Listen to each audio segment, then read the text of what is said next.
Welcome to News 9's International News.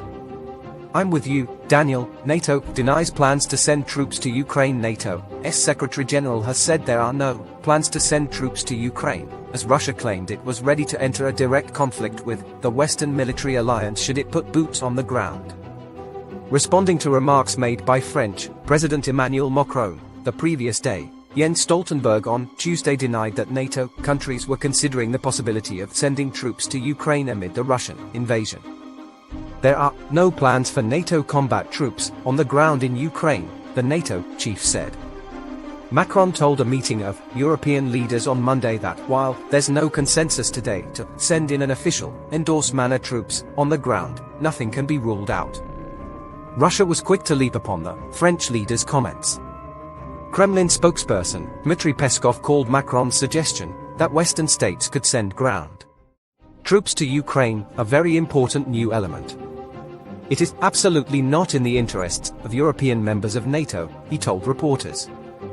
In that case, we would need to talk not about the probability, but about the inevitability of direct conflict.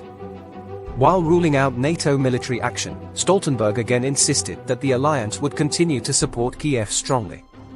This is a war of aggression by Russia against Ukraine, blatantly violating international law, he said.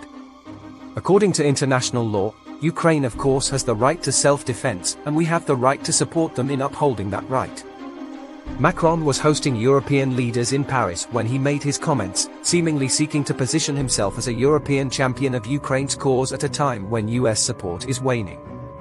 NATO provides Ukraine only non-lethal aid and support, but most alliance members have been sending weapons and ammunition bilaterally or in groups. Yet, any decision to send troops would require unanimous support from all member countries. The French leader declined to give details on which nations were considering sending troops, speaking of strategic ambiguity. There's no consensus today to send in an official, endorsed manner troops on the ground. But in terms of dynamics, nothing can be ruled out, he said. On Tuesday, French Prime Minister Gabriel Attal echoed the comments, saying, "You can't rule anything out in a war." Ukraine welcomed the prospect. Presidential advisor Mikhailo Podolyak said on Tuesday, "This shows, firstly, an absolute awareness of the risks posed to Europe by a militaristic, aggressive Russia. But other nations moved swiftly to try to de-escalate."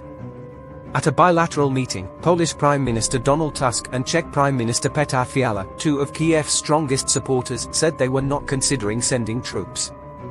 Sweden, which is set to join NATO, said it did not envision sending ground troops to the war-torn country. "It's not on the cards at all for the moment," Prime Minister Ulf Kristersson told Swedish public broadcaster SVT, the day after his country cleared the final obstacle to joining the transatlantic military alliance. Slovakia's Prime Minister Robert Fico also said his government is not planning to propose to send Slovak soldiers. However, the populist, who regularly employs pro-Russian rhetoric, confirmed that some countries are weighing whether to strike bilateral deals to help Ukraine fend off the Russian invasion.